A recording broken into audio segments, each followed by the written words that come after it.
गरीबों की मदद। एक दिन मैं आइसक्रीम लेने बाजार गया।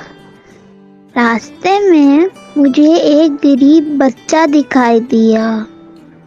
वो बच्चा आइसक्रीम वाले को भूख से देख रहा था। फिर क्या हुआ? क्या आपने इस गरीब बच्चे को आइसक्रीम लेकर दी? जी हाँ, मैंने उस गरीब बच्चे को देखा और अपनी आइसक्रीम उसको दे दी। उसने मेरा शुक्रिया अदा किया। शाबाश बंटी, हमें अल्लाह की दी हुई चीजों का हमेशा शुक्रिया अदा करना चाहिए और अपनी चीजें गरीबों के साथ भी बांट लेनी चाहिए। इससे अल्लाह ताला भी बहुत खुश होते हैं। फल सेहत बख्श है। आओ बंटी, हम मिलकर ये की आवाज वाले चंद अल्फाज सीखते हैं। मुन्ने ने बाग देखा। मुन्ने ने बाग देखा।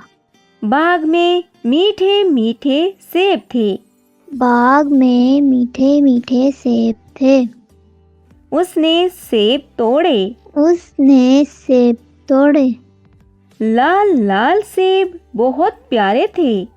लाल लाल सेब बहुत प्यारे थे। उसने मजे से सेब खाए। उसने मजे से सेब खाए।